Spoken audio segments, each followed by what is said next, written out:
Bueno, bienvenidos, querida iglesia, en esta mañana. Los invito a que puedan tomar sus asientos. En esta oportunidad vamos a compartir una pequeña reflexión junto a mi esposo, Juan. Y para eso los invito a que podamos buscar en nuestras Biblias. Es un poquito largo, pero vamos a tratar de ser bastante breves. El libro de Romanos, en el capítulo 12, versículos 4 al 16. Y más que nada quiero que mientras leamos esto, pensemos en cómo Pablo acá nos ayuda a pensarnos en la iglesia como un cuerpo que tiene muchos miembros, pero a su vez al final de estos versículos, él nos da un montón de consejos prácticos para que nosotros podamos ser iglesia. Así que voy a comenzar a leer Romanos 12, del 4 al 16. Y la palabra de Dios dice: porque de la manera que en un cuerpo tenemos muchos miembros, pero no todos los miembros tienen la misma función, así nosotros, siendo muchos, somos un cuerpo en Cristo, y todos miembros los unos de los otros. De manera que, teniendo diferentes dones, según la gracia que nos es dada, si el de profecía, úsese conforme a la medida de la fe, o si de servicio, en servir, o el que enseña en la enseñanza, el que exhorta en la exhortación, el que reparte con liberalidad, el que preside con solicitud, el que hace misericordia con alegría. Y acá vienen los consejos prácticos de Pablo. El amor sea sin fingimiento, aborreced lo malo, seguid lo bueno. Amaos los unos a los otros con amor fraternal. En cuanto a honra, prefiriéndoos los unos a los otros. En lo que requiere diligencia, no perezosos, fervientes en espíritu, sirviendo al Señor, gozosos en la esperanza, sufridos en la tribulación, constantes en la oración, compartiendo para las necesidades de los santos, practicando la hospitalidad. Bendecid a los que os persiguen, bendecid y no maldigáis. Gozaos con los que se gozan, llorad con los que lloran, unánimes entre vosotros, no altivos, sino asociándoos con los humildes. No seáis sabios en vuestra propia opinión. Bueno, buen día, hermanos. Yo creo que acá la palabra fue más que clara, no hace falta mucho explicar de cómo debemos ser en la iglesia, pero acá Pablo lo habla no en la iglesia, en el templo, sino como iglesia en Cristo, ¿sí? Cada uno en el diario, en el cotidiano, tenemos que practicar lo que dice acá en la palabra, porque no es algo que dice Pablo, porque Pablo se le dio, porque Pablo es muy bueno hablando, o porque dijo, bueno, lo voy a decir porque queda lindo. No, todo esto es guiado por el Espíritu Santo, ya que Cristo nos instituyó como iglesia, Él es la cabeza y todos funcionamos como un cuerpo, ¿no? O sea, es como dice la palabra, un dedo no se puede ir solo o la mano no se puede mover mientras que uno está durmiendo. Todos trabajamos en equipo y por algo Dios lo hace así, ¿no? Yo creo que acá todos somos diferentes, todos tenemos distintos caracteres, distintos talentos, ninguno puede decir yo puedo solo, porque si bien uno a veces en la soledad se maneja un poco mejor o más tranquilo, entre comillas, Dios instituyó siempre de dos, vayan de dos en dos, la iglesia somos muchos, o sea, por algo Dios nos puso a uno a cada lado del otro, ¿no? Yo creo que solos no llegamos a ningún lado, y Pablo hace referencia, que ahora vamos a ir a Hechos rápidamente, 2:44, que en Hechos es la institución de la primera iglesia, ¿no?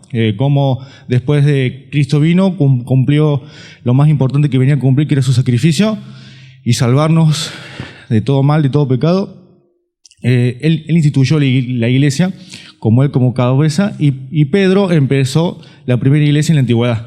Y acá hay algo que va a correlación, que dice: todos los que habían creído estaban juntos y tenían en común todas las cosas, y vendían sus propiedades y sus bienes y los repartían todos según la necesidad de cada uno, y perseverando unánimes cada día en el templo y partiendo el pan en las casas, comían juntos con alegría y sencillez de corazón, alabando a Dios y teniendo favor con todo el pueblo. Y el Señor añadía cada día a la iglesia los que habían de ser salvos. Acá lo que me gusta, hermano, es que no decía solamente en la iglesia que compartían la palabra, y en sus casas perseveraban, y al final dice, y Dios añadía los que tenían que ser salvos. Si bien nosotros tenemos que llevar la palabra, hermanos, el que añade es Dios, ¿sí? Nuestro deber es llevarla a toda persona, y el que se encarga es el Espíritu Santo. Pero acá dice unánimes, compartían todo. Y qué lindo porque dice que vendían los bienes para necesidad de los otros, ¿no? ¿Cuánto nos cuesta a veces renunciar a lo de uno mismo por amor a otros?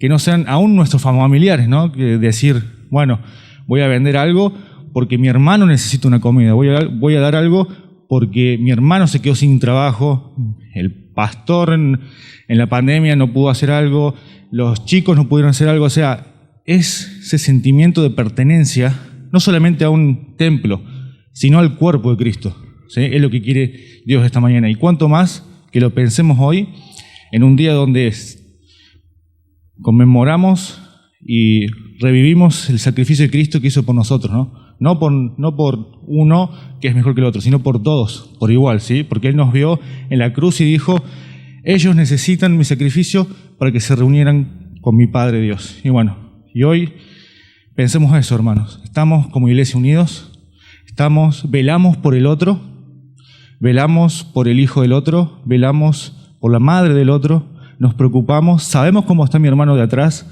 sabemos cómo está mi hermano de al lado, sé cómo está el pastor. Es algo para que pensemos, hermano, porque hoy el mundo nos lleva al individualismo, ¿sí? Y no es sano eso, porque Dios no nos instituyó así, y acá en la palabra lo vemos, ¿sí? Ahora Bere va a terminar con un versículo que, la verdad, marca todo. Bueno, y la palabra también nos dice que en esto conocerán los demás que somos sus discípulos, si nos amamos los unos a los otros. Y para cerrar, quería que pensemos en unos consejos prácticos de cómo podemos ser iglesias y velar los unos por los otros.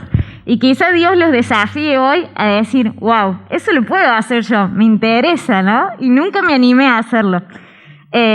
Sí, hubo unos consejitos que di en una página, pero podemos agregar y Dios puede poner en su corazón otras cosas, ¿no? ¿Qué tal si organizan una noche de juego para pre y ados de la iglesia en su casa? Un ejemplo, ¿no? ¿Qué tal si con un grupo vamos a un hogar de ancianos y los visitamos? ¿Qué tal si las más jovencitas vamos y organizamos una merienda con una mujer mayor de nuestra iglesia? ¿Qué tal si en vez de estar criticando o quejándonos de nuestra iglesia, podemos hablar lo positivo y lo bueno que vemos en nuestra congregación? ¿Y qué tal si en estos tiempos de pandemia en el que tenemos familias con COVID, organizamos y preparamos una canasta con alimentos, con cosas de limpieza, de higiene, que seguramente una familia que está transitando ese periodo va a necesitar? O si queremos que un matrimonio salga y tenga una noche linda, le cuidamos los hijos, ¿no? Y tantas cosas que el Señor puede poner en nuestro corazón. Ese es el desafío que les queríamos dejar para que entre todos podamos aprender a ser iglesia. Y ya así ahora le damos el paso al pastor.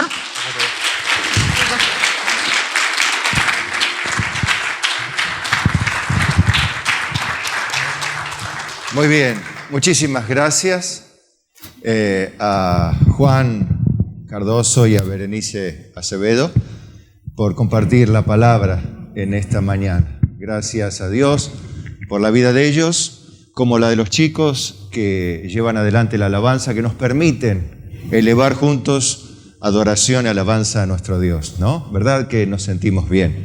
Así vamos completando la tarea y dando lugar a la generación que viene, porque si Cristo no viene, nosotros nos vamos a ir arrugando cada vez un poquito más, pero tiene que venir algo más terso detrás de nosotros que pueda continuar la tarea, ¿no?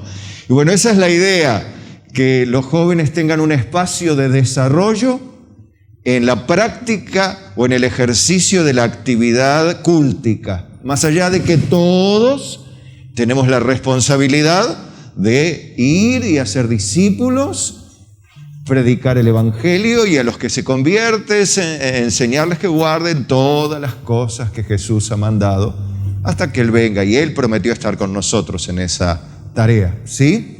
Bueno, bienvenidos a los que hoy están por primera vez en este lugar. Me complazco profundamente el de verlo y particularmente en el día de hoy donde celebraremos la Santa Cena. Ya no transmitimos en vivo por el momento hasta aquí. Si todo sigue mejorando, seguiremos aumentando inclusive el aforo, porque así las autoridades nos lo permiten. Seguiremos, ya de hecho este miércoles vamos a tener nuevamente nuestro primer ya de primero no tiene nada, ¿no? Pero después de la pandemia, o dentro del final de la pandemia, así quisiera denominarlo, el primer culto otra vez en vivo, presencial. No, me confundí. Vamos a estar presencial haciendo los miércoles como hacíamos antes. Obviamente la recomendación es a las mujeres no venir solas, ni a los chicos venir solos, caminar solos por la calle. Está peligroso. Si vienes a las 20, pero tener cuidado, ¿sí? Venir acompañado, venir a dos, venir en un auto, ¿sí? Es la recomendación. Peligro siempre va a haber. Quedarse en casa y meterse adentro de todo no nos exime ni de la muerte, ni de que nos enfermemos, ni de que nos pase algún accidente, ¿sí? Vaya a saber qué Dios tiene preparado. Ahora sí, precaución y cuidado, y bienvenido será a partir del día miércoles, así como lo hacemos los sábados, junto a la juventud, junto a los preadolescentes. Ya están subidas a Telegram, usted sabe, la prédica de los preadolescentes y adolescentes ya está ahí en el Telegram, el link correspondiente al Instagram, donde se graba la prédica y se sube. Ya está lo de los jóvenes de ayer, se llamaba Juventud, Pureza Juvenil, el mensaje. Un interesante mensaje, se lo aconsejo, un poquito más largo de lo habitual ayer, el mensaje, pero trajimos una nota importante del Hospital de San Diego, en los Estados Unidos, un hospital pediátrico, donde hablaba sobre el cerebro, ¿no? Y algunas cositas interesantes sobre la memoria, la inteligencia y el desarrollo de las capacidades cognitivas. Se lo aconsejo que lo escuche, está muy claro, muy lindo. Es para papás, para los que están criando, puedan aprovechar el mensaje de ayer, ¿sí? Bueno, vamos a ponernos de pie porque vamos al mensaje en esta mañana. Vamos a ir alternando, como ya dijimos, con juventud y los colaboradores ya de más años en la tarea de trabajar en la iglesia, sí, y en las otras áreas iremos desarrollándonos cada vez un poquito más. De hecho, es una iglesia cada vez más hermosa. Nos falta un montón. Pero Dios nos predestinó a ser hechos a la imagen de Cristo. Por tanto, algún día vamos a ser buenos. Yo tengo esa esperanza. Por ahora, con lo malo que tenemos, mejor malo conocido que bueno por conocer. ¿Sí? Bueno, hoy vamos a entrar un poco en el marco filosófico. Pastor, ¿dónde nos va a llevar a navegar? Vamos a ir a aguas profundas, donde haya quizá un poco de niebla, ¿sí? Y usted diga, ¿para dónde va el pastor en el día de hoy? Bueno, en realidad yo voy a ir para un lado, pero Dios va a ir a su corazón, ¿sí? Para lo cual yo le pido que usted sea sincero, sepa o no, Dios no anda buscando poetas, ni cantores, ni payadores. Dios está buscando corazones humildes y contritos, que oran, si quiere llamarlo torpemente, pero con sinceridad. Entonces vamos a pedirle a Dios con sinceridad que nos ayude a escuchar su voz hoy antes del mensaje. Ayer Dios preparó el corazón de la juventud para en santidad y en pureza de corazón poder tomar la Santa Cena. Hoy le vamos a pedir lo mismo al Señor, en alguna medida, que nos ayude a preparar nuestros corazones para tomar la Santa Cena como a Él le gusta. Oramos. Padre bueno, gracias por este precioso tiempo de adoración, de consejos prácticos, Señor, que han traído Juan y Berenice, que impulsan a la iglesia a entender el concepto de cuerpo, como tú lo has diseñado en la Escritura, a amarnos unos a otros como tú nos lo has mandado. Así queremos hacerlo y practicarlo, vivirlo, pero para tu gloria. Señor, sabiendo que nos beneficiaremos mutuamente y otros verán y querrán ser parte también de tu cuerpo. Ayúdanos hoy, Señor, como lo hiciste anoche, como lo haces cada día, a entender tu palabra, a entender aquello que quieres hablar a nuestros corazones.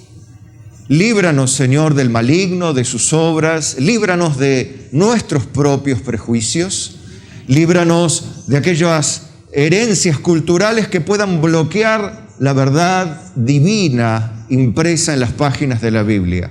Sácanos, Señor, de la turbulencia, del horario, de los compromisos familiares y permítenos, como quien dice, aislarnos temporalmente a tus pies, junto a los que te temen, para oír tu voz, cálidamente hablando a nuestro corazón, mas firmemente clavando a las verdades eternas para que ellas sean provechosas, de beneficio para muchos y principalmente para tu gloria. Porque tuyo es el reino, el poder y la gloria, y todos con alegría y amor decimos amén. Amén.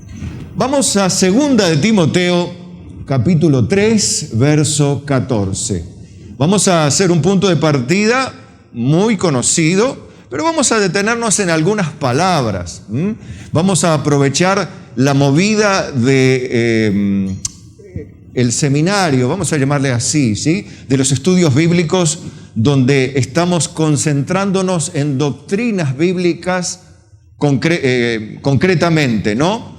Los 3 grupos que estamos navegando en las aguas de la doctrina o de las doctrinas bíblicas, estamos deleitándonos en unos lindos debates teológicos que nos ayudan a comprender a cabalidad las directrices de la Biblia para con nosotros los cristianos y para nuestra relación con Dios y entre nuestros hermanos y demás, ¿sí?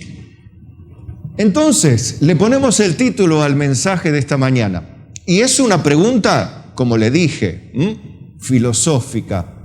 ¿Existe la verdad? ¿Qué es la verdad?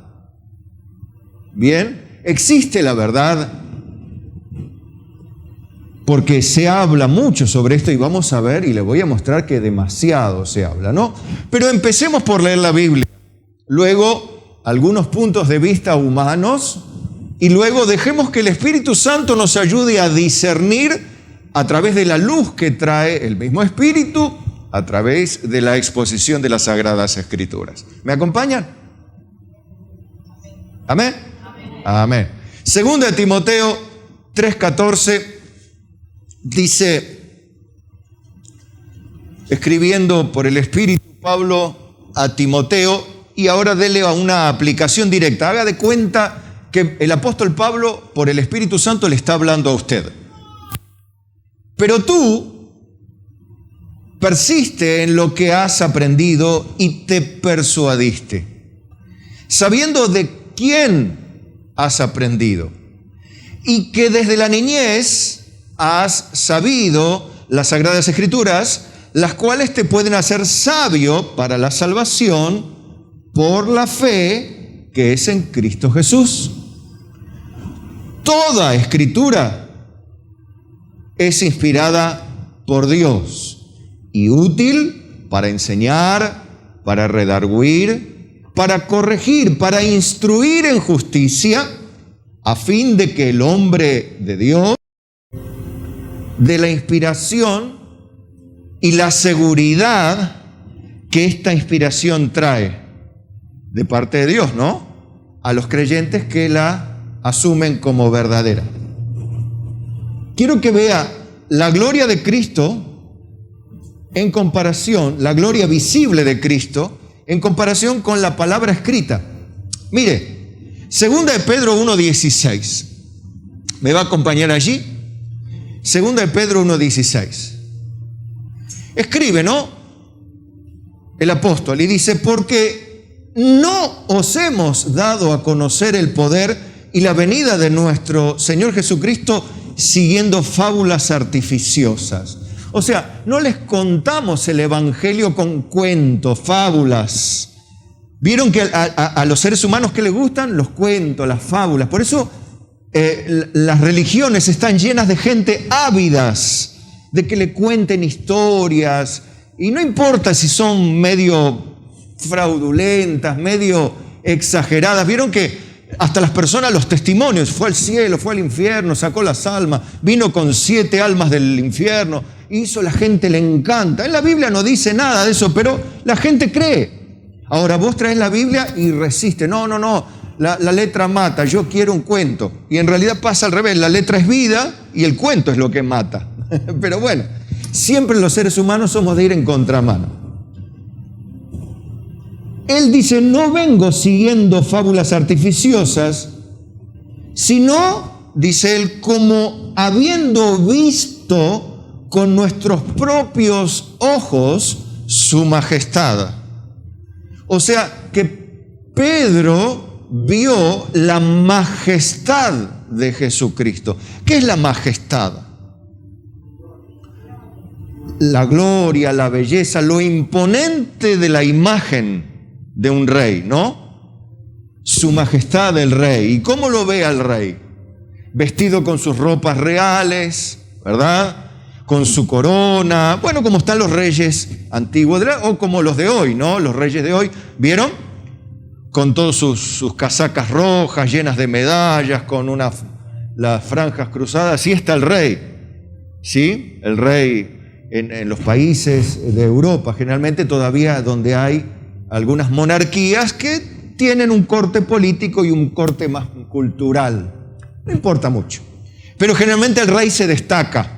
Hay una gloria humana. Bueno, en el caso de Jesucristo, también Él es Rey de Reyes y Señor de Señores. Y dice, habiendo visto, o sea, está hablando Él, mientras escribe, en pasado. ¿Qué ha visto? Con los propios ojos. La majestad. Pero Jesús no era carpintero. ¿No había aprendido con José el oficio? ¿No es este el carpintero de Nazaret? ¿No le decían así a Jesús? ¿No están sus hermanos con nosotros y su madre María no está con nosotros? O sea, lo tenían como un carpintero. ¿Dónde está la gloria de eso? ¿Usted entró a alguna carpintería? ¡Oh, qué gloria! No. ¿A qué se refiere Pedro cuando dice, con nuestros propios ojos hemos visto la majestad? Bueno, eso lo explica ahora. Verso 17. Pues cuando él recibió de Dios Padre honra y gloria, le fue enviada desde la magnífica gloria una voz que decía, este es mi Hijo amado, en él tengo complacencia. Y nosotros oímos esta voz enviada del cielo cuando estábamos con él en el monte santo. ¿Dónde vieron la gloria de Jesús y escucharon la voz del Padre? En el monte de la transfiguración.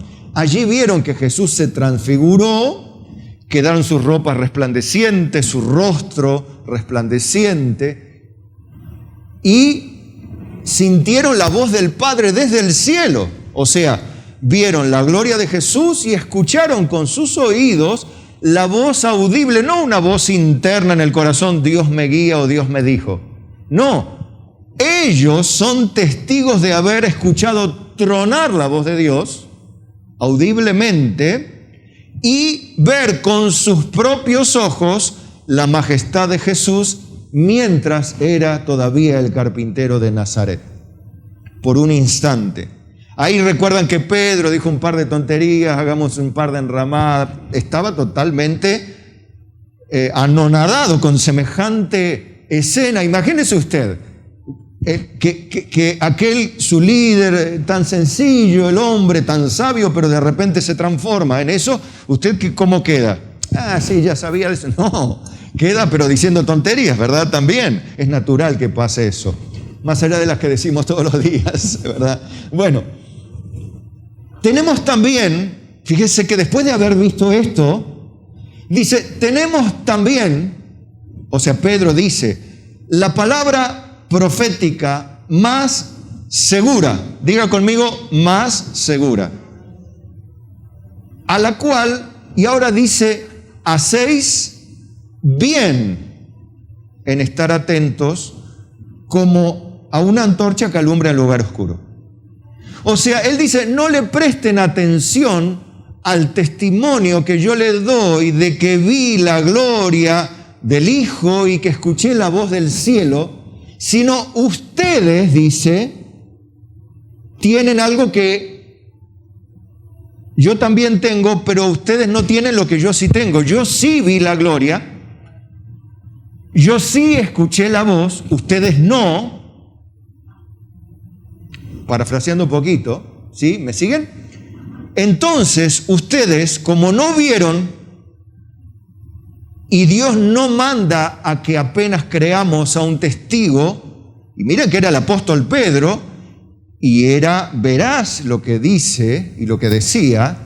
Él dice, no se fijen en el testimonio que yo le doy, sino dice, también ustedes hacen muy bien en estar atentos, como quien está atento a la luz que ilumina el camino. Ustedes cuando van en la ruta están atentos a la ruta porque la luz del auto ilumina la ruta. Si la luz del auto se apaga, bueno, que no lo agarre la caminera, primero. Y segundo, primero es el hecho de que usted puede perder el control. ¿Bien? Entonces, evidentemente, esto dice hasta que el día esclarezca y el lucero de la mañana salga en vuestros corazones. Es una manera de decir que estén atentos a las Escrituras, porque es lo más seguro para ustedes. Estén atentos hasta que, todo aclare. Por ahora andamos medio a oscuras. Entonces, lo que tienen como más seguro es esta palabra profética, no otra, esta. Bien. Y dice, entendiendo primero esto, porque le dice por qué. Que ninguna profecía de la Escritura es de interpretación privada. ¿Qué está diciendo Pedro aquí? Que ningún profeta o ningún hombre de Dios, por su propia inspiración natural o propia voluntad, empezó a escribir, dice, Dios me dice, Dios me guía. No, eso dice Pedro, no es así. Dice, no es de interpretación privada, ni siquiera muchos de los que escribieron la profecía entendieron lo que escribían, pero sabían que era que Dios les mandaba. De alguna manera ellos tenían la certeza, porque todos los profetas fueron muertos, y si no hubiesen estado seguros de que era Dios quien los mandó, probablemente hubieran dicho, no, Dios no me mandó. Pero ellos fueron muertos, asesinados todos, absolutamente o casi todos, inclusive los apóstoles, porque ellos estaban absolutamente convencidos de que Dios les había mandado a decir lo que dijeron. ¿Usted estaría creyendo a alguien que si le dice, mira, si vos cambias tu testimonio no te mato, y vos sabés que Dios te habló, vos difícilmente te niegues a morir, vas a morir? Pero si vos no estás seguro, decís, no, la verdad no sé, mira, yo pienso que, pero no sé, me retracto. Ninguno de los escritores se retractó, todos fueron asesinados por su testimonio. Bien. Eso es una de las evidencias del peso de las Escrituras. La muerte de los escritores por gente que rechazaba estas verdades.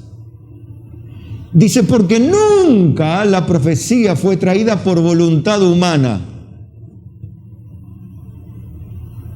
sino que los santos hombres de Dios hablaron siendo inspirados por el Espíritu Santo. Acá la palabra inspirados es otra palabra, pero tiene un concepto parecido. ¿Sabe cuál es el concepto aquí? El del viento que sopla la vela. Antes hablábamos, la otra palabra griega que se utilizaba, la que utilizó Pablo hablando a Timoteo, se traduce por inspiración. Acá también, pero es otra palabra griega que se traduce igual. Pero si uno va al original, ve que la palabra tiene que ver con algo que sopla una vela. Que sopla, y ¿para dónde impulsa el viento a la vela? ¿En contra del viento o a favor del viento? Y claro, naturalmente. Después con el timón uno corrige un poco la dirección, pero en general uno va viento en popa hacia la proa, ¿no? Hacia adelante. Bien, estamos hasta ahí. Yo quiero que me siga con cuidado. Porque dice ahora en 2 de Pedro 3:15, y tener entendido que la paciencia de nuestro Señor Jesucristo es para salvación, es para salvación, como también nuestro amado hermano Pablo, según la sabiduría que le ha sido dada, os ha escrito casi en todas sus epístolas, hablando en ellas de estas cosas. Cuando dice de estas cosas se está refiriendo a juicios de Dios que viene describiendo Pedro, ¿no? En su epístola. Habría que leer atrás, pero no voy a ir a eso. Pero le contextualizo lo que estoy leyendo. Casi en todas sus epístolas, hablando en ellas de estas cosas, entre las cuales hay algunas difíciles de entender, las cuales los indoctos e inconstantes tuercen, como también, ¿qué otras cosas? Las otras escrituras. O sea, Pedro, imagínese y escuche la voz de Dios en este sentido, que el mismo Pedro ya estaba reconociendo como escrituras lo que Pablo escribió, que los indoctos e inconstantes tuercen, como también las otras escrituras, pero para su propia perdición. Evidentemente, había un concepto también en Pedro muy claro sobre la inspiración. Él decía, hay una palabra profética segura.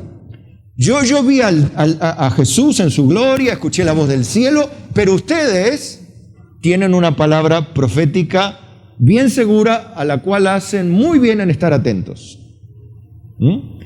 Recuerda, Pablo decía, toda escritura es inspirada por Dios y útil para redarguir, corregir en justicia, a fin de que el hombre de Dios, hombre es el ser humano, la mujer de Dios lo mismo, sea perfecto, enteramente preparado para toda buena obra. Está bien. Entonces, están viendo el concepto de la fidelidad, de la inspiración, y ya están viendo otro concepto, el de la infalibilidad. ¿Dios puede mentir? Si la palabra inspirada es inspirada, y Dios la inspiró, y se nos manda a que la respetemos, ¿será en alguna medida mentirosa o contendrá error? ¿Dios contiene error? Entonces, ahí usted está entrando en el canal. ¿Existe la verdad? Esa es la pregunta. Voy a tratar de apurarme porque el mensaje me va a llevar 3 horas si me dejo llevar por todo, ¿sí? Pero usted quiere almorzar. ¿O quiere escuchar todavía? ¿Aguanta todavía? ¿Sí? Poquito sí. ¿Algún sí más? Bueno, vamos. Muy bien.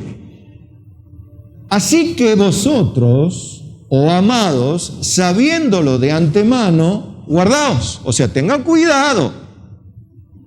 No sea que arrastrados por el error de los inicuos, no dice por el error de Dios, no dice por el error las Escrituras, sino por el error de ¿quién?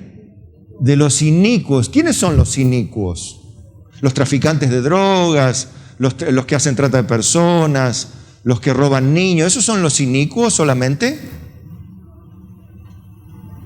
No solamente ellos, sino los que tuercen las Escrituras, los que usan para ganancia deshonesta, los que trafican con almas, los mercaderes de la fe, los falsos profetas. Esos también son inicuos. Y nosotros nos podemos convertir en inicuos si practicamos la iniquidad también. Amén. Pero el error de los inicuos, o sea, el error de los pecadores, puede ser un obstáculo para nosotros, para hacernos caer ¿de dónde? De la firmeza ¿en qué? En la persuasión que habíamos adquirido, o en la convicción, mejor dicho, que habíamos adquirido, del hecho de lo que habíamos aprendido de Pablo, de la Biblia. Podemos llegar a ponerlo en duda en algún momento por causa de los inicuos. Sea quien fuere, un cristiano verdadero, un cristiano falso, un cristiano desviado o un ateo cualquiera. Lo mismo, es inicuo si tergiversa la palabra de Dios. Y se le dice, antes bien, creced en la gracia. O sea, ¿qué es la gracia? Bueno, el don de Dios para la vida primeramente, para poder vivir la vida cristiana, para comprender la Escritura. Por ejemplo, la gracia de Dios para comprender la Escritura, ¿la tenían todos los hombres que escuchaban a Jesús? No. Por ejemplo, cuando Pablo predicaba el Evangelio cerca del lago, había una vendedora de púrpura. ¿Cómo se llamaba? ¿Quién más escuchó allí y entendió lo que Pablo decía? Nadie. Lo invitaron a Pablo a, quédate en mi casa, Pablo, si creen que soy digna del Señor, quédense en mi casa. ¿Alguien más se le abrió el oído para que entendiese? No. Evidentemente, eso es gracia. O sea, si Dios no le abre el oído a un ser humano, no puede escuchar el Evangelio siquiera. Fíjense entonces, dice, antes bien crezcan en la gracia, o sea, traten de pedirle a Dios que le añada mayor gracia, porque a los humildes Dios le da mayor gracia. ¿Y resiste a quién? Los soberbios. ¿Quiénes son los soberbios? Y aquellos que se creen autosuficientes, aquellos que dicen, no, yo sé todo, a mí nadie me tiene que enseñar nada, yo hago la mía, yo vivo mi vida, yo no necesito que me enseñe nadie nada, yo me manejo, yo me pastoreo a mí mismo. Claro, eso no lo dice uno, pero con sus hechos lo está confirmando. Ahora, creced en la gracia, uno, y el conocimiento de nuestro Señor y Salvador, Jesucristo. ¿Sí? Entonces, resumiendo esto, lo voy a leer a partir de un comentario bíblico que extraje para que todo esto que le expliqué le quede de manera en su bosquejo, más el audio que como siempre está a su disposición ahí en Telegram en un par de horas. Así como las Escrituras no son de origen humano, tampoco son el resultado de la voluntad humana. La frase hace hincapié en que ninguna parte de las Escrituras fue producida porque los hombres hayan querido hacerlo. La Biblia no es el producto del esfuerzo humano. De hecho, los profetas algunas veces escribieron cosas que no entendieron del todo. Eso está en 1 de Pedro, lo que acabamos de leer, ¿no? Pero de todas maneras fueron fieles en escribir lo que Dios les revelaba y a medida que Dios lo indicaba. Ahora, cuando hablamos de inspirados por Dios, el significado gramatical indica que todo el tiempo fueron llevados o movidos por el Espíritu de Dios. Ese es el concepto, fueron movidos. Cuando yo decía el viento sobre la vela, uno. Y la exhalación de Dios, otro concepto que ilustra la idea de inspiración. ¿Está? Así pues, el Espíritu Santo es el autor divino y el productor que dio origen a las Escrituras. En el Antiguo Testamento los escritores humanos se refieren a sus escritos como las palabras de Dios en más de 3.800 ocasiones. En el Antiguo Testamento, 3.800 ocasiones, los escritores afirman que es la palabra de Dios. Cristo lo confirmó luego, ¿no? Hablando del Antiguo Testamento como las Escrituras. Él las citó y hacía referencia a él también. Bueno, aunque los escritores humanos de la Biblia fueron más activos que pasivos en el proceso de comprender las Escrituras, Dios, el Espíritu Santo, supervisó con soberanía absoluta el proceso y utilizó sus propias personalidades individuales, de ahí los estilos en el escrito, la forma de escribir, de hablar, las palabras que se repiten. ¿Vieron que los seres humanos tenemos muletillas o maneras de decir las cosas o siempre utilizamos una palabra donde nos apoyamos?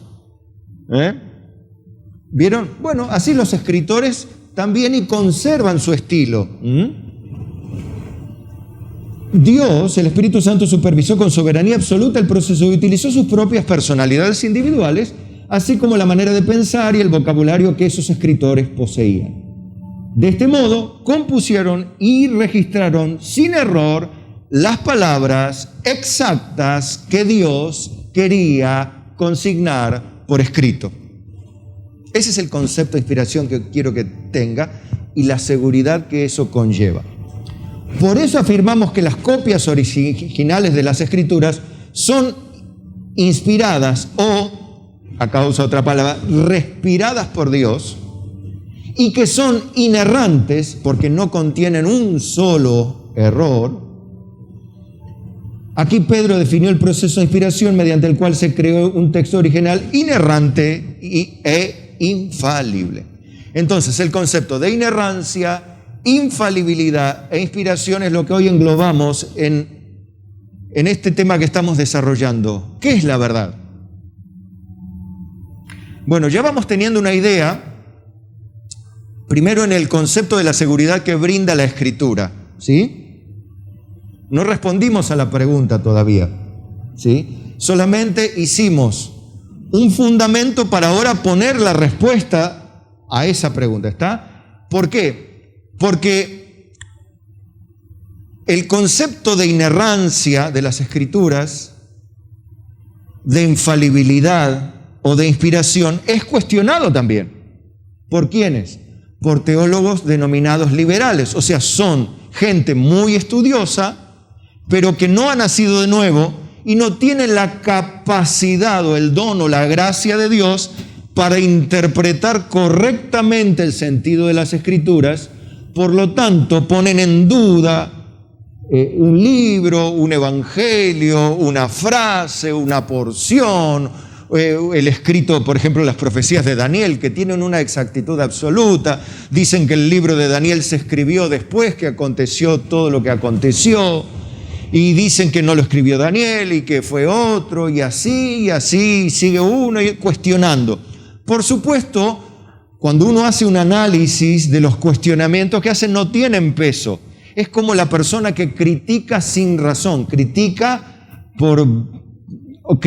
porque tiene envidia, porque le molesta, porque no quiere creer, porque no quiere saber nada. Entonces, como no le gusta el tema, aunque sabe que es verdad, asume como, o sea, no es que no lo asume, sino no lo reconoce que el otro tiene la razón y se obstina en su propio pensamiento y trata de desacreditar al que posee la razón. Pero eso pasa, hasta entre nosotros nos pasa. A veces no tenemos la razón, pero tratamos de desacreditar al otro para quedar bien nosotros, ¿verdad? Somos de vivos, pero somos malos porque no está bien. Bien, usted sabe que este tema ya empezó con la duda filosófica, o sea, el tema es largo, ¿no? Pero en la Biblia, en un evangelio, ya cuando Jesús estaba siendo condenado, aparece esta pregunta filosófica de Pilato. Y lo voy a poner en contexto. Imagínense, Jesús ya pasa la noche por el Sanedrín, vieron, lo golpean, lo acusan, lo mandan y finalmente lo mandan a Pilato. ¿No? Pasa por Herodes, vuelve a Pilato, va y viene el pobre Jesús en los juicios más injustos y abreviados del universo, lo más increíble de la injusticia, dentro de la justicia. Bueno, pero así son las cosas en este mundo, ¿no? Le dijo entonces Pilato, ya cuando él estaba todo ahí golpeado, imagínense, ¿no? Luego, ¿tú eres rey? Respondió Jesús, tú dices que yo soy rey. Y para esto he nacido y para esto he venido al mundo, para dar testimonio de la verdad. ¡Wow! Fíjense la profundidad de lo que está diciendo Jesús. ¿Tú eres rey? Jesús, vos estás diciendo eso. O sea, era rey, sin duda. Pero el punto acá no era ese, lo que Jesús quería enfatizar. Jesús no se pone a conversar con el diablo, como quien dice, ¿no? Jesús viene a decir lo que él tiene que decir. Y él dijo, tú dices eso. Tú dices que yo soy rey. Yo para esto he nacido y para esto he venido al mundo, para dar testimonio de la verdad. Todo, escuche esto porque es tremendo, todo aquel que es de la verdad oye mi voz. Le dijo Pilato, y ahí está la pregunta filosófica, ¿qué es la verdad? Como diciendo, ¿qué me vas a venir a hablar de la verdad ahora, Jesús? ¿Qué es la verdad? Él estaba preocupado, imagínense la mente de Pilato, ¿no?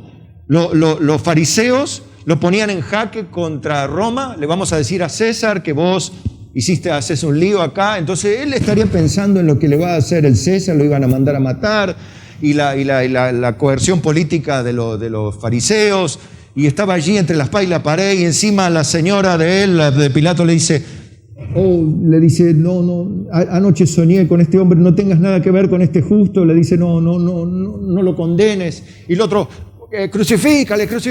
Y imagínense la mente de Pilato, ¿no? Y Jesús le dice, yo para esto he nacido y para esto he venido, para dar testimonio de la verdad. Todo aquel que es de la verdad oye mi voz. No vamos a entrar a hablar de filosofía ahora con el lío político que tengo en mi cabeza. Imagínense, ¿no? La cabeza de Pilato. O sea, es un poco para que entiendan la mente de un pecador. Está en cualquier otra cosa. O sea, no estaba entendiendo lo que Jesús le estaba diciendo. Él estaba en su problema. Y fíjense cómo cambia de tema sin seguir. Dice, ¿qué es la verdad? Y cuando hubo dicho esto, salió otra vez a los judíos y le dijo, yo no hallo ningún delito en él. O sea, como diciendo, este es un filósofo palabrero, y ¿cómo lo voy a mandar por ser palabrero? Diciendo así, ¿no? Ustedes me traen un hombre para que yo lo condene a muerte en la cruz, y lo único que habla de la verdad, del concepto de verdad, yo nací, para esto he venido. O sea, ¿cómo lo voy a condenar? Y crucifícale, imagínense, ¿no? Entonces ahí empieza el problema. Y vamos a la pregunta, ¿qué es la verdad? Bueno, Jesús vino a eso, ¿no? Ahí ya está teniendo, por un lado, el concepto de inspiración, inerrancia e infalibilidad, ¿sí? Por otro, ante la pregunta filosófica que todo el mundo se hace, Jesús tiene una respuesta concreta. Yo nací para esto, para decirles qué es la verdad, vine yo para esto, vine para dar testimonio de la verdad, pero deben saber una cosa. No, yo parafraseando un poquito esto. Todo aquel que es de la verdad, o sea, todo aquel que es mío, ese es el que oye mi voz, que es la verdad, ¿no? Las otras personas no. Pilato no entendió nada porque no era de él. Si hubiera sido de él, hubiese entendido. Yo no hallo ningún delito en él. Bueno, entonces ahora, ¿qué les parece? Hacemos una pausa de la Biblia y nos vamos a lo que los filósofos dicen. ¿Le interesaría saber hasta dónde llegan los filósofos haciéndose esta pregunta? Porque yo tristemente he escuchado a muchos filósofos que dicen, la filosofía consiste en hacer preguntas. Y tristemente la mayoría de las preguntas no tienen respuesta. Eso es la filosofía, hacer preguntas. Qué útil, ¿no? O sea, vamos a los fines prácticos. ¿De qué sirve en la vida hacer preguntas y no tener respuesta? Vivir toda la vida preguntándote algo y te morís no sabiendo la respuesta a todas las preguntas que te hiciste toda la vida, como la mayoría de filósofos les pasó, murieron frustrados, pateando lata, por decir así, porque no encontraron la respuesta a algo tan simple como ¿qué es la verdad? Como dijo Pilato, como decían los griegos. Y bueno, se entiende por verdad a la concordancia que existe entre lo que se dice, piensa y cree, y lo real.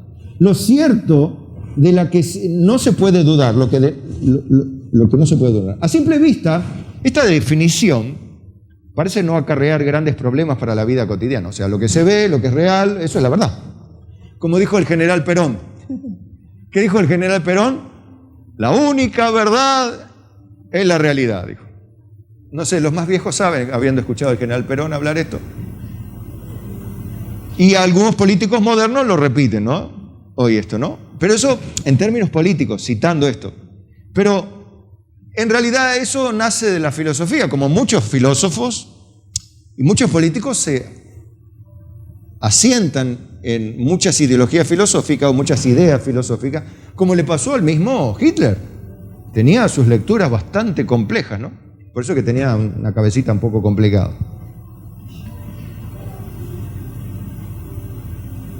La palabra verdad deriva del latín veritas y su concepto es uno de los grandes problemas, escuche, filosóficos. El arma principal de las religiones y una pieza clave en cualquier discurso político. Ahí empezamos. Bueno, y arrancamos. Escuche. La verdad en la filosofía. El concepto de verdad fue y es sin duda uno de los grandes temas de la filosofía que fue materia de estudio de grandes pensadores como Platón, ya en la antigüedad, y René Descartes.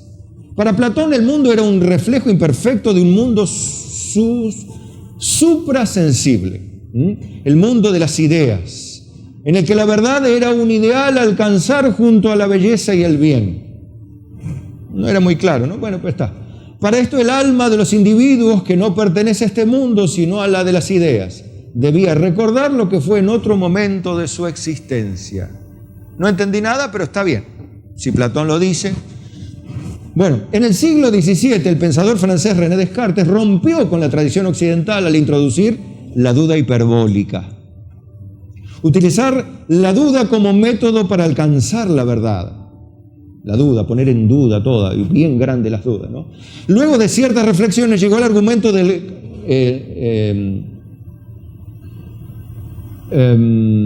un argumento allí que significa pienso, entonces existo. Lo dice en francés, por supuesto, ¿no? No voy a pronunciar francés porque no me quiero meter en lío. Pienso, entonces o luego existo. ¿Conoce esa frase? Le ha sonado. Bueno, eso lo dijo René Descartes. La única verdad indiscutible para Descartes era que un individuo existía. Descartes era un individuo, existía independientemente de si soñaba o no, de si era engañado o no, ya que todo esto requería como base alguien que sueñe o sea engañado. Durante el siglo XVIII y XIX, filósofos del idealismo alemán expusieron algunas consideraciones del concepto de verdad. Para Immanuel Kant, por ejemplo, la verdad era la adecuación del conocimiento con el objeto. Por otro lado, Friedrich Hegel consideraba como verdad lo absoluto. Bueno, ¿entendieron? No mucho, me parece que no mucho. Ellos pensaban esto. Ahora, a partir de todos estos escritos se categorizan las denominadas teorías, no confirmaciones o afirmaciones, sino teorías sobre la verdad, como la teoría de la evolución. La teoría de la evolución no es una comprobación científica, ¿qué es? Una teoría, y la teoría no tiene apoyo científico, por lo tanto no tiene asidero de verdad, ¿está? Es simple teoría. Todo el mundo la asume como cierta, ¿por qué? Porque dicen, y si la mayoría lo dice, es porque deben tener razón. Pero yo también pienso, la mayoría en el voto vota por sus gobernantes, ¿sí? Y gana el gobernante porque la mayoría tiene la razón y elige su gobernante. Pero vaya coincidencia que pasan las décadas y las mismas mayorías que eligen sus gobernantes, que según el criterio general que la mayoría tiene la razón, son los mismos que se quejan y critican y estamos podridos de esto. O sea que la mayoría nunca, hasta aquí que yo sepa, tuvo la razón. Es más, pasó en el campo científico. Siempre había un científico loco. Pero resulta, como el mismo Galileo Galilei, que miraba las estrellas, lo mataron por ser brujo y era un astrónomo. No entendieron nada. Y tenía la razón. Ayer vi la película del Apolo 11. Un pedacito. ¿Ayer o anteayer? Pisaron la luna. Neil Armstrong ahí pisaba la luna. Se dio cuenta que era redonda. Y la Tierra era redonda porque la vio del otro lado. Miraba la Tierra así, Armstrong, ¿no? Paradito. Miraba, ¿no? Y lloraba. Neil Armstrong. Mirando la Tierra. Ya vio como ustedes miran la luna. Así, qué linda la luna. Bueno, él miraba la Tierra. Allá está mi casa, decía. Imagínense, ¿no? Bueno, pero hay gente todavía que... Hay cosas que no... La Tierra es plana para algunos. ¿Qué quiere que le diga? Bueno. O sea, ¿qué es verdad? ¿Que la Tierra es plana o que la Tierra es redonda? ¿Quién tiene la verdad? Bueno, y depende. con el ángulo que se mire, con la lente que se mire. Colón tenía razón que la Tierra era redonda, pero nadie le quería. Todos pensaban que era plana. Vamos, Colón todavía.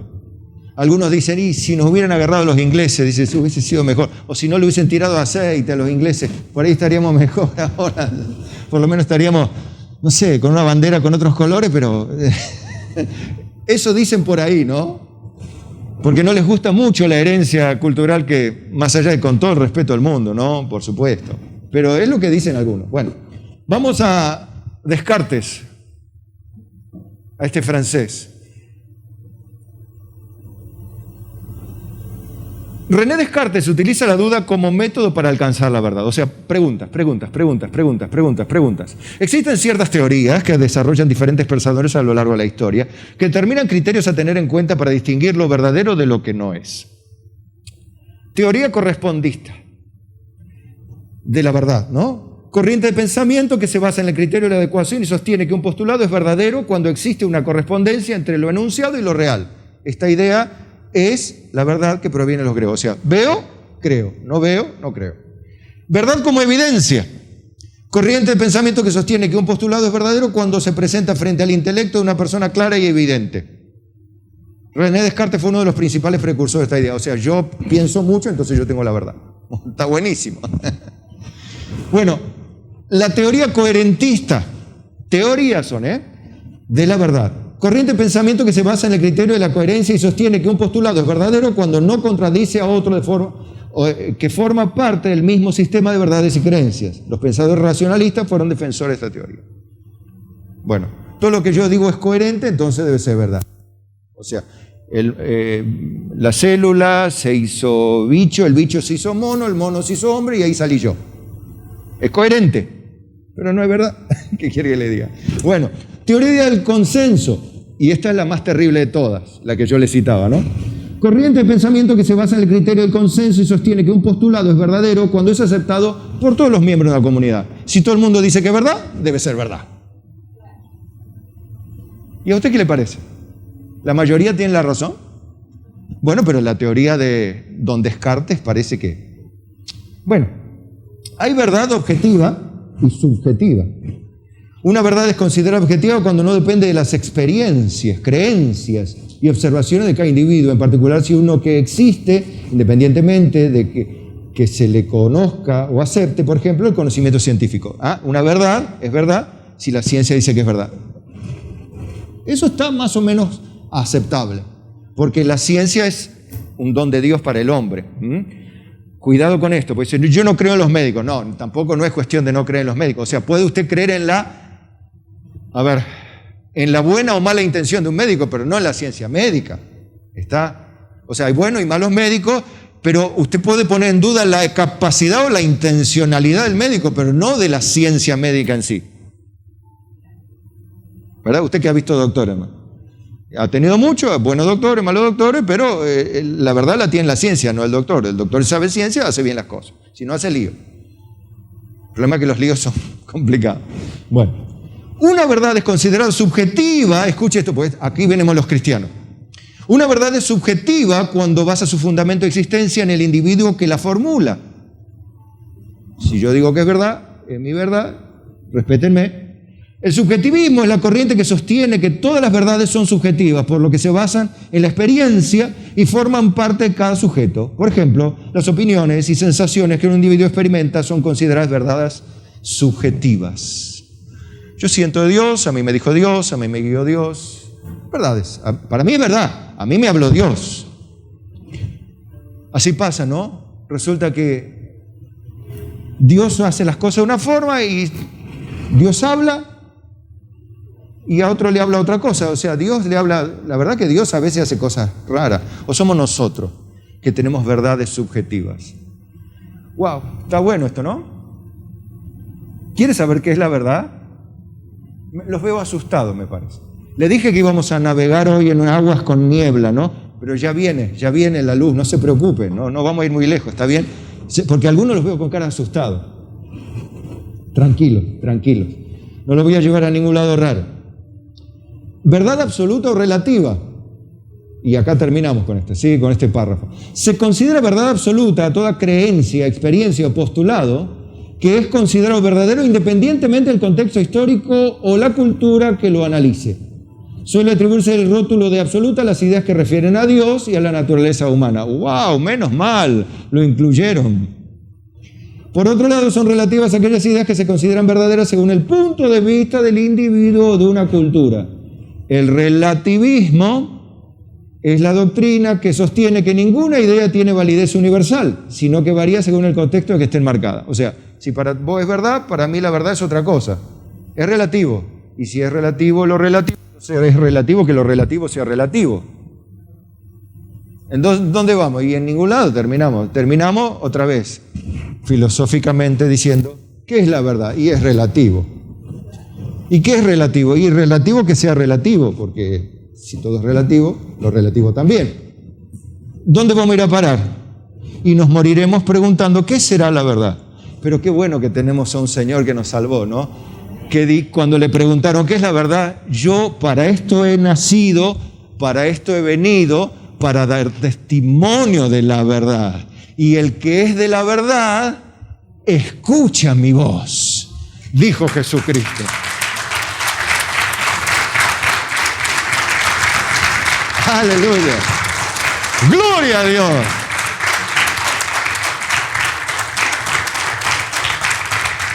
Bueno, ahora refriéguese las manos. No sino porque ahora viene el alimento lindo. ¿Vio? Cuando viene, ya está listo el asadito, que todos están... ya está doradito de un lado y del otro, y ya está... Bueno, dice, vamos a sentarse. ¡Ay, qué lindo está eso! ¿No? Bueno, ahora viene, mire. La verdad, según Llano, Kant, Hegel... este muchacho, ¿cómo era? Descartes, ni Platón, ni Santo Tomé, ni...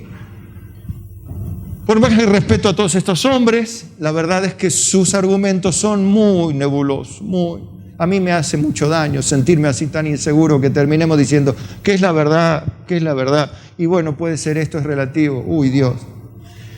¿Qué es la filosofía y la ciencia que pregunta? Ay, Dios, yo no quiero estudiar así. Con todo respeto a los caballeros y las damas que así lo hacen, ¿no? Pero, bueno, con sinceridad y humildad lo digo. Yo no digo nada, yo digo lo que Cristo dice. Bueno, en Juan 17:17, él dijo, cuando oraba al Padre, le dijo, santifícalos en tu verdad. Tu palabra es verdad. ¿Recuerdan el concepto de inspiración, inerrancia e infalibilidad? Salmo 119, 160. La suma de tu palabra es verdad y eterno es todo juicio de tu justicia. O sea, toda la Escritura es inspirada por Dios y útil para enseñar, redarguir, corregir en justicia, a fin de que el hombre de Dios sea perfecto y enteramente preparado para toda buena obra. ¡Wow! ¡Qué bueno! Juan 14:6. Esto es fulminante. Esto es una bomba quemarropa, digamos. Jesús le dijo, yo, soy el camino y la verdad y la vida. Nadie viene al Padre sino por mí. No hubo ningún filósofo, ningún profeta, ningún gobernante, ningún ser humano en la tierra que en toda la historia de la humanidad diga, yo soy la verdad. No digo yo tengo la verdad, eso lo dice todo el mundo. Esa es tu verdad, es mi verdad, tu verdad, yo la respeto, te respeto, está todo bien. Pero alguien que haya dicho, yo soy la verdad encarnada, por decirlo así, no hubo nadie, solo uno, Jesucristo. En Juan 8:31, y aquí viene, chicos, y no tan chicos, pero son chicos, para Dios somos niños, ¿verdad? Dijo Jesús a los judíos que habían creído en Él. ¿A quién? A los que habían creído, a los que son de la verdad. Si vosotros permanecéis en mi palabra, seréis verdaderamente mis discípulos y conoceréis la verdad, no alguna o una verdad, sino la verdad. Y cuando es la verdad hablamos del concepto de absoluto, es referencia absoluta. Y la verdad os hará libres. Libres de la duda con que murió Kant, con que murió Hegel, con que murió Descartes, que fue el de las preguntas, el de la teoría de la duda. Sin embargo, yo no muero con duda, como ninguno de los apóstoles y profetas murieron. Yo muero, pero Jesús dijo, el que vive y cree en mí, aunque esté muerto, vivirá. Aleluya, qué tremendo.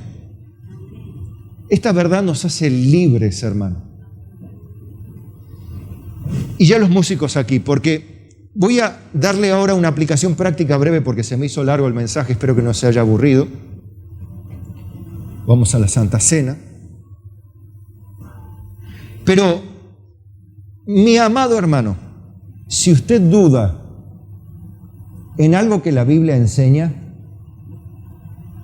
usted corre peligro de entrar en una búsqueda infinita de qué es lo que tengo que hacer con este problema. Usted se aparta de la palabra profética más segura en lo cual debería haber estado atento como una antorcha que alumbra en un lugar oscuro, usted va a empezar a perder el rumbo en la vida cristiana.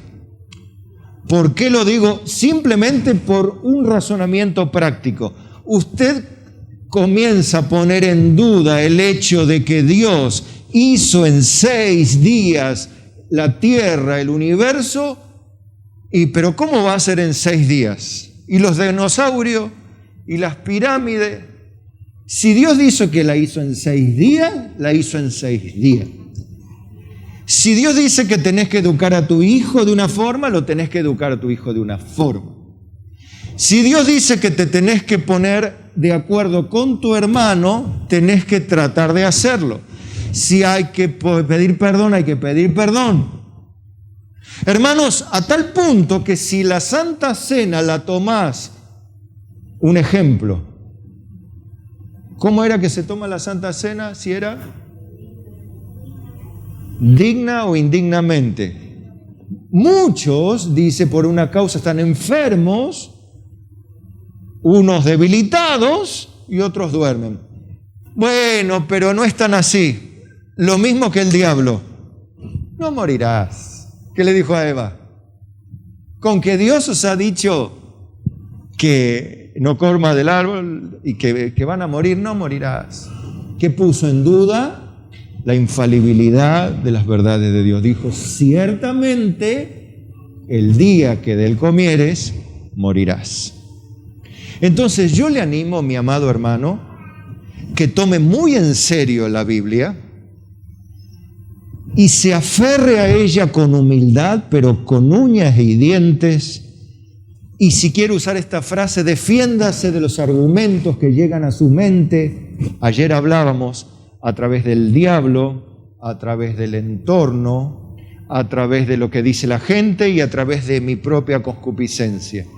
Llegan a mi mente pensamientos. Usted tiene que aprender a defenderse como gato panza arriba, con todo lo que tiene, con toda la coraza del Espíritu, el escudo de la fe, el yelmo de la salvación, el apresto de los zapatos, el Evangelio de la paz, la espada del Espíritu, que es la palabra de Dios, con oración y súplica. Tiene que mantenerse allí derribando argumentos que se levantan con altivez contra el conocimiento de Dios. Y decir, la palabra de Dios es verdad. Si la Biblia lo dice, debe ser, no, pero a mí Dios me reveló, Dios me mostró, Dios... Mire, si la Biblia lo dice, usted tiene 2 opciones. O lo cree o se extravía. Proverbios 35 dice, toda palabra de Dios es limpia. Él es escudo a los que en Él esperan. Decía también Isaías, el que habita en tinieblas confíe en su Dios. O sea, usted está en un tiempo de confusión, donde sus pensamientos, a todos nos pasa, ¿verdad?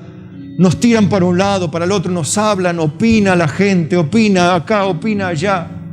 De repente tenemos un problema, otro en casa, en el negocio, en la iglesia. Y uno dice, ¿para dónde voy, Señor? Vaya a los pies de Cristo y haga silencio y espere en Dios y estudie la palabra. No, estoy esperando que Dios me hable. Dios, háblame. Como un ejemplo, ¿no? Fíjese las maneras de malinterpretar. Una persona se operó de las glándulas que están aquí, la tiroides, las extirparon. Fíjese a qué punto llega el cristianismo. Le extirparon las amígdalas, las tiroides, por una cuestión de cáncer. Entonces dice esta persona, Dios me habló. Me dijo, si tu ojo es ocasión de caer, córtalo. Como diciendo, te doy permiso para que te operes. Fíjense cómo interpretan la Escritura algunos cristianos. O sea, ¿hasta qué punto llega? O sea, el miedo de decir que me operó un médico y fui libre del cáncer porque Dios me dijo a mí que le dé el permiso al médico, que yo firme el consentimiento, porque a través de la palabra Dios me habló que si tu ojo es ocasión de caer, o sea, si tu ojo o si tus tiroides. O sea, no tiene ni pie ni cabeza. Bueno, así interpretan los cristianos la Biblia, hermano. Usted dice, pero pastor, eso es común y corriente entre los cristianos. Entonces, ¿ve? ¿Cómo puedes hablar con una persona que no tiene concepto de verdad absoluta, de infalibilidad de las Escrituras y vive por todo lo subjetivo? Vive, ay, Dios le revela, le muestra, interpretan cualquier cosa a la Biblia y caminan así. Y después dice, ay, Dios hizo un milagro tremendo. Es cierto que Dios hizo el milagro. Gloria a Dios. Le libró del cáncer porque fue al quirófano, los médicos hicieron, ¡tac!, le sacaron, gracias, Señor. Porque si Dios no te dice que sos sano, aunque te agarre el mejor equipo médico, aunque te aplique, te saque la sangre de adentro y te aplique 7 litros del líquido de quimioterapia, primero que no vas a vivir, pero segundo que tampoco te vas a sanar. ¿Está? No añadas a sus palabras, dice el verso 6, para que no te reprenda y seas hallado mentiroso. ¿Qué es la verdad? ¿Sabe ya qué es la verdad? ¿Sabe qué es la verdad? Esto es la verdad. Absoluta. No es un libro de matemática ni de geografía, sino de vida. ¿Está? Entonces, el último versículo con el cual usted se desafía, Isaías 7:9b, ante un complicado panorama, hace un desafío. Y este aplica a esta misma condición hoy. Si vosotros no creyereis, de cierto, no permaneceréis. Así le dijo el profeta. O sea, si ustedes se niegan a creer en la verdad, no van a permanecer. Olvídense. Y van a terminar haciendo cualquier cosa menos la voluntad de Dios. Van a terminar errándole al blanco de acá a la China. Entonces, teniendo temor y reverencia de la palabra de Dios, digámosle en oración esta mañana, Señor, gracias por habernos hecho reflexionar sobre la gran importancia, sobre la verdad absoluta de las Escrituras. Padre, perdónanos porque a veces pusimos en duda muchas de tus promesas, palabras, mandamientos y advertencias. Mas ahora ya no somos ingenuos, sino tu palabra nos hace responsables porque escrito está, al que mucho se le da, mucho se le demandará. Por eso, Padre, ahora somos una presa amorosa de tu verdad libertadora. Concédenos, por tanto, humildemente, seguir aprendiendo y seguir viviendo y haciendo tu voluntad como tú te lo mereces, aprendiendo cada día a conocer al Señor Jesucristo y creciendo en la gracia, para que de ninguna manera caigamos de nuestra firmeza arrastrado por el error. Señor, gracias porque ya no tenemos que andar preguntando quién tiene la verdad, quién dice la verdad, sino tu palabra es verdad. Tú, Señor, eres la verdad y para nosotros eres solo suficiente. En el nombre de Jesús y los que somos de la verdad decimos, si hay un aplauso que sea para el Rey.